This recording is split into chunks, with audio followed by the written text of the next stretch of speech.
ആദ്യം കേണൽ ഡെനിയിലേക്ക്. Colonel Deni, good evening. ഇതൊരു കംപ്ലീറ്റ് നോൺസെൻസ് എന്നാണ് ഇന്ന് പ്രതിപക്ഷ നേതാവ് പറഞ്ഞത്.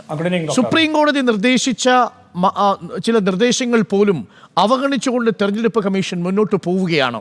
ഒക്ടോബറിൽ നടക്കാൻ പോകുന്ന ഒരു തെരഞ്ഞെടുപ്പിൽ 2 മാസം മുൻപ് 52 ലക്ഷം പേർ വോട്ടർ പട്ടികയ്ക്ക് പുറത്തായിരിക്കുന്നു. തെരഞ്ഞെടുപ്പ് കമ്മീഷന്റെ കയ്യിൽ കണക്കുണ്ട്. അത് മരിച്ചവരെത്ര, മറ്റു മണ്ഡലങ്ങളിലേക്ക് പോയവരെത്ര, ഇരട്ട വോട്ടുകളുള്ളവരെത്ര. പക്ഷേ 3 കോടി വോട്ടർമാരെങ്കിലും ഈ പോക്ക് പോയാൽ പുറത്താകുമെന്നാണ് ഇന്ത്യ സഖ്യത്തിൻ്റെ ഒരു ഭയം. മാത്രമല്ല മറ്റു സംസ്ഥാനങ്ങളിലേക്കും ഇത് വ്യാപിപ്പിക്കാൻ പോവുകയാണ്. ഈ സ്പെഷ്യൽ ഇൻറ്റൻസീവ് റിവിഷൻ വോട്ടർ പട്ടികയിലെ വെട്ടിനിരത്തലാണോ Shri colonel Deni? Doctor Arun, first and foremost നോക്കൂ, ഒരു 2 കാര്യമാണ്. ഒന്ന്, ഞാനിവിടെ ഭാരതീയ ജനതാ പാർട്ടിയുടെ വക്താവായിട്ടാണ്, ഇലക്ഷൻ കമ്മീഷൻ്റെ വക്താവായിട്ടല്ല. പക്ഷേ തീർച്ചയായിട്ടും ഞങ്ങളുടെ വ്യൂസ് ഞാൻ ഇതിനകത്ത് പറയും. രണ്ടാമതായിട്ട് എനിക്ക് ഫസ്റ്റ് ആൻഡ് ഫോർമോസ്റ്റ് ചോദിക്കാനുള്ള കാര്യം എന്ന് വെച്ചാൽ, നമ്മൾ ഈ ഇരിക്കുന്ന പാനലിസ്റ്റ്, ബഹുമാനപ്പെട്ട MP ആയാലും ശരി, ബഹുമാനപ്പെട്ട മറ്റ് സ്പോക്സ് പേഴ്സൺ ആയാലും ശരി, അങ്ങായാലും ശരി, നമുക്ക് ആർക്കും ഫസ്റ്റ് നമ്മൾ ഈ ആൻസർ ചെയ്യേണ്ട ഒരു ചോദ്യം, നമുക്ക് നമ്മുടെ ഇലക്ഷൻ കമ്മീഷനിലും സുപ്രീം കോടതിക്കും അതിൻ്റെ മുകളിൽ നമുക്ക് വിശ്വാസമുണ്ടോ ഇല്ലയോ എന്നുള്ളതാണ്. വിശ്വാസം ഇല്ല എന്നുള്ളതാണെങ്കിൽ പിന്നെ നമ്മൾ ഈ ചർച്ചയിൽ ഞാൻ എന്ത് പറഞ്ഞാലും അതിനകത്തൊരു കാര്യമില്ല. വിശ്വാസമുണ്ട് പക്ഷേ ചോദ്യങ്ങളുണ്ട് എന്ന് പറഞ്ഞാൽ നമുക്ക് ഡെഫിനറ്റ്ലി നമുക്ക് ആ കാര്യത്തിലേക്ക് പോകാം. വിശ്വാസമുണ്ട് ബട്ട് ഡെഫിനറ്റ്ലി ക്വസ്റ്റ്യൻസ് ഉണ്ട്, ആ രീതിയിൽ നമുക്ക് പോകാം. അങ്ങനെയാണെങ്കിൽ അതിനകത്തുള്ള രാഷ്ട്രീയപരമായിട്ടുള്ള കാര്യങ്ങളാണ് നമുക്ക് ഇനി ചർച്ച ചെയ്യേണ്ടുള്ളത്. ഇവിടെ സുപ്രീം കോടതി, ഇപ്പം ഡോക്ടർ അരുൺ ചോദിച്ച പോലെ, ഇലക്ഷൻ കമ്മീഷൻ സുപ്രീം കോടതിയെ മറികടന്നുകൊണ്ട് ഒന്നും ഇതുവരെ ചെയ്തിട്ടില്ലെന്നാണ് നമ്മുടെ അറിവ്. കാരണം സുപ്രീം കോടതിയിൽ ഈ കേസ് ചെന്നപ്പം സുപ്രീം കോടതി ചില ക്വസ്റ്റ്യൻസ് ചോദിച്ചു. ആധാർ നിങ്ങൾക്ക് കൺസിഡർ ചെയ്യാമോ, വോട്ടർ ID കാർഡ് നിങ്ങൾക്ക് കൺസിഡർ ചെയ്യാമോ, അല്ലെങ്കിൽ ഇപ്പോഴത്തെ നിലയിൽ ഇതിൻ്റെ ഒരു ടൈമിങ്ങിനെ കുറിച്ചൊക്കെ ചോദ്യം ചെയ്തു. അതിന് ഫ്രഷ് ആയിട്ടുള്ള ഒരു ഡേറ്റ് ജൂലൈ 28-നാണ് അടുത്ത ഒരു ഹിയറിംഗിലേക്ക് വെച്ചേക്കുന്നത്. അപ്പം അതുവരെ ഈ സ്പെഷ്യൽ ഡ്രൈവ്, ഈ ഒരു റിവിഷൻ ചെയ്യുന്നതിന് ഒരു തടസ്സവും സുപ്രീം കോടതി പറഞ്ഞിട്ടില്ല. അപ്പോൾ അതിൻ്റെ ബലത്തിലാണ് ഇലക്ഷൻ കമ്മീഷൻ മുന്നോട്ട് പോകുന്നതും. ഇന്നത്തെ റിപ്പോർട്ട് അനുസരിച്ച്, ഇന്നത്തെ ഹിന്ദു പേപ്പർ തന്നെ ഞാൻ കോട്ട് ചെയ്യുകയാണെങ്കിൽ 98.01% ഓഫ് ഈ എന്യൂമറേഷൻ ഫോംസ് തിരിച്ചു വന്നു, അല്ലെങ്കിൽ അത് ഫില്ല് ചെയ്തു എന്നാണ് അവർ പറയുന്നത്. അപ്പോൾ ഏകദേശം ഓൾമോസ്റ്റ് 100 അടുപ്പിച്ചുള്ള കാര്യങ്ങൾ നടന്നു വരുന്നു എന്നുള്ളതാണ് അറിയുന്നുള്ളത്. അങ്ങ് പറഞ്ഞ പോലെ ഏകദേശം 20 ലക്ഷം ആളുകൾ മരിച്ചവരുടെ പേരുണ്ടായിരുന്നു. 28 ലക്ഷം ആളുകൾ പെർമനൻ്റ് ആയിട്ട് അവിടെ നിന്ന് പോയിട്ടുള്ളവരുണ്ട്. 7 ലക്ഷം ആളുകൾ ഒരു സ്ഥലത്തു നിന്നല്ല മറ്റ് പല സ്ഥലത്തുമുള്ള പേരുകൾ അതിനകത്തുണ്ട്. എന്താണ് ഈ സ്പെഷ്യൽ ഈ ഒരു റിവിഷൻ നടക്കുന്നത്? ഇത് കോൺസ്റ്റിറ്റ്യൂഷൻ പ്രകാരം അല്ലേ? കോൺസ്റ്റിറ്റ്യൂഷനകത്ത് പറഞ്ഞിട്ടില്ലേ എന്നുള്ളതാണ് നമ്മൾ മനസ്സിലാക്കുന്നത്. ഇത് കോൺസ്റ്റിറ്റ്യൂഷൻ പ്രകാരം തന്നെയാണ് നടക്കുന്നത്. കോൺസ്റ്റിറ്റ്യൂഷനകത്ത്, അതായത് റെപ്രസെൻറ്റേഷൻ ഓഫ് ഈ ഇലക്ഷൻസിന്റെ നടത്തുന്നതിനുള്ള ആ ആക്ട് 21(3) ആക്ട് പ്രകാരം തന്നെയാണ് ഈ ഡ്രൈവ് നടക്കുന്നത്. സ്പെഷ്യലായിട്ട് ആദ്യമായിട്ട് പ്രധാന നിർദ്ദേശം 1987 മുമ്പ് ജനിച്ചവർ അവരുടെ ജനന സർട്ടിഫിക്കറ്റ് ഔദ്യോഗിക രേഖയായിട്ട് കൊടുക്കണം. ശരി, അതുണ്ടെന്ന് കരുതാം. 57 ശേഷം ജനിച്ചവരുടെ കാര്യമാണെങ്കിലോ അവരുടെ ജനന സർട്ടിഫിക്കറ്റിന് പുറമെ രക്ഷിതാക്കളുടെ ജനന സർട്ടിഫിക്കറ്റും, അവർ വിദേശത്താണ് രക്ഷിതാക്കളെങ്കിൽ അതിന് പുറത്തുള്ള പാസ്പോർട്ട് രേഖയും ഒക്കെ സമർപ്പിക്കണം. അപ്പോൾ ഈ രേഖയൊക്കെ എന്നോട് ആവശ്യപ്പെട്ടാൽ പോലും എനിക്ക് പോലും സമർപ്പിക്കാൻ കഴിയില്ലെന്ന് പറഞ്ഞത് നമ്മുടെ സുപ്രീം കോടതിയിൽ ഈ കേസ് പരിഗണിച്ച ജസ്റ്റിസാണ്. അപ്പോൾ അങ്ങനെ സുപ്രീം കോടതി ജഡ്ജിക്ക് പോലും ഹാജരാക്കാൻ ഒരു പക്ഷേ കഴിയില്ലെന്ന് സംശയമുള്ള രേഖ ബീഹാറിലെ ഈ 8 കോടി വോട്ടർമാർ ഇനി മറ്റു സംസ്ഥാനങ്ങളിലേക്ക് വ്യാപിപ്പിച്ചാൽ അവിടെയുള്ള സാധാരണക്കാരായ വോട്ടർമാർ എങ്ങനെ ഹാജരാക്കും? അവർക്ക് ആ പൗരത്വ അവകാശം നഷ്ടപ്പെട്ടു പോവില്ലേ? അവർക്ക് ഈ വോട്ടവകാശം നഷ്ടപ്പെട്ടു പോവില്ലേ?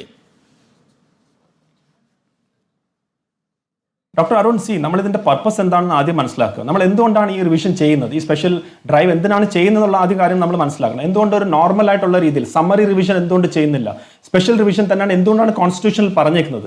കാരണം കാലാകാലങ്ങളിൽ ഈ ഇലക്ട്രോറൽ റോൾസിൽ ധാരാളം ആളുകൾ ഇല്ലാതാവുകയും അല്ലെങ്കിൽ മാറിപ്പോവുകയും അല്ലെങ്കിൽ ഫ്രഷ് ആയിട്ട് വരുന്ന പല സ്ഥലത്തു നിന്നും മാറി താമസിച്ച് കള്ള വോട്ടുകൾ, അങ്ങനെ പല കാര്യങ്ങളുണ്ട്.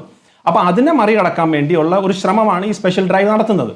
അപ്പോൾ അതിൻ്റെ ഭാഗമായിട്ടാണ് ഫസ്റ്റ് ആൻഡ് ഫോർമോസ്റ്റ്. രണ്ടാമത്, 11ഓളം ഡോക്യുമെന്റ്സ് ഉണ്ടെന്നാണ് ഇലക്ഷൻ കമ്മീഷൻ പറഞ്ഞത്. ആ 11 ഡോക്യുമെന്റ്സിനകത്ത് ഏതെങ്കിലും സബ്മിറ്റ് ചെയ്താൽ മാത്രമേ അവരതിന് ആ രീതിയിലുള്ള ഒരു കൺസിഡറേഷൻ ചെയ്യുന്നുള്ളത് കറക്റ്റാണ്. അതിനകത്ത് ആധാറിനെ കുറിച്ചാണ് ഏറ്റവും വലിയൊരു ചോദ്യം വന്നത്. ആധാറിനെ കുറിച്ച് എന്തുകൊണ്ട് ആധാറിനെ ഇൻക്ലൂഡ് ചെയ്തുകൂടാന്ന്.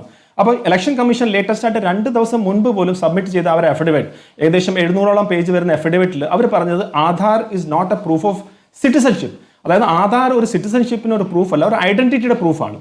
അതുകൊണ്ടാണ് നമ്മൾ അതിനെ നമ്മൾ കൺസിഡർ ചെയ്യാത്തതുള്ളൂ. അത് സബ്ജക്ട് ടു സുപ്രീം കോടതി ഡിസിഷനാണ്. ജൂലൈ 28 സുപ്രീം കോടതി പറയാണ് ഇല്ല ആധാറും കൂടെ കൺസിഡർ ചെയ്യൂ എന്ന് പറഞ്ഞാൽ ഇലക്ഷൻ കമ്മീഷൻ ഡെഫിനറ്റ്ലി അവർക്ക് അത് ചെയ്യും. ഇപ്പൊ നമ്മുടെ ക്വസ്റ്റ്യൻ അതിന്റെ ടെക്നിക്കാലിറ്റീസിനല്ല, പൗരത്വ പരിശോധനയിലേക്ക് തെരഞ്ഞെടുപ്പ് കമ്മീഷൻ വരുന്നോ എന്നൊരു ചോദ്യം ഉണ്ടാവുന്നത്.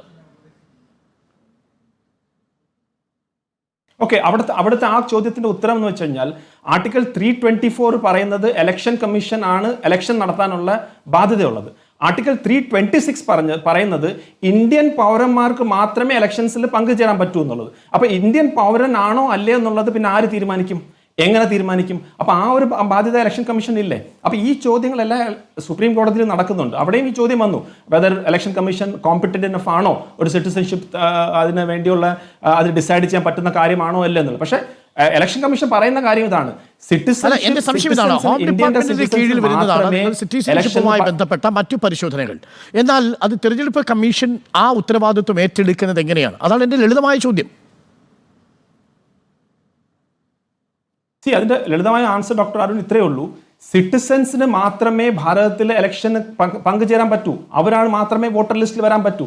വോട്ടിംഗ് ചെയ്യേണ്ട അതിന്റെ റെസ്പോൺസിബിലിറ്റി ഇലക്ഷൻ കമ്മീഷനാണ്. അപ്പൊ ഇലക്ഷൻ കമ്മീഷന് ഒരു ഐഡന്റിറ്റി കാണിച്ചാൽ മാത്രം അവർക്ക് വോട്ടർ ലിസ്റ്റിൽ ചേർക്കാൻ പറ്റില്ല.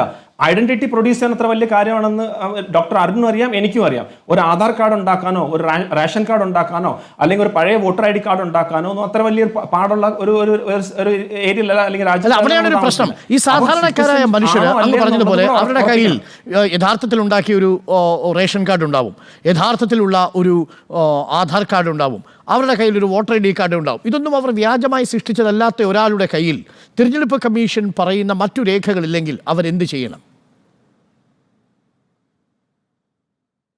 ഡോക്ടർ അരുൺ അതല്ലേ 98% ഓൾറെഡി അവർ എഗ്രി ചെയ്തു.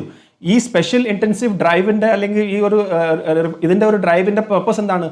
BLOമാർ, അതായത് ബ്ലോക്ക് ലെവൽ ഓഫീസേഴ്സ് ഓരോ വീട്ടിലും പോയി നിന്നിട്ടാണ് അവർ നോക്കുന്നത്. അവർ പോകുമ്പം ബ്ലോക്ക് ലെവൽ ഏജന്റുമാർ, പൊളിറ്റിക്കൽ പാർട്ടീസിന്റെ ഏജന്റുമാരും അവരെ കൂടെ പോകാനുള്ള വ്യവസ്ഥയുണ്ട്. അതായത് ഒരു ബീഹാറിലെ ഒരു ഗ്രാമപ്രദേശത്തിൽ ഒരു ബൂത്ത് ലെവൽ ഓഫീസർ പോവുകയാണെങ്കിൽ ആ ബൂത്ത് ലെവൽ ഓഫീസറിന്റെ കൂടെ അവിടുത്തെ രാഷ്ട്രീയ പാർട്ടി ജില്ലാ അധ്യക്ഷൻ നിയമിച്ച ബ്ലോക്ക് ലെവൽ ഏജന്റ് അവരും അതിന്റെ കൂടെ പോവാം. അതിന്റെ കൂടെ പോയിട്ട് അവർക്ക് പറയാം ഭരിക്കുന്ന പാർട്ടിയുടെ ഒരു സംവിധാനം പ്രവർത്തിക്കുമ്പോൾ അതൊക്കെ എങ്ങനെയാണ് അട്ടിമറിക്കപ്പെടുക എന്ന് നമ്മുടെ മുന്നിലുണ്ടല്ലോ. ഞാൻ അങ്ങയിലേക്ക് തിരിച്ചു വരാം.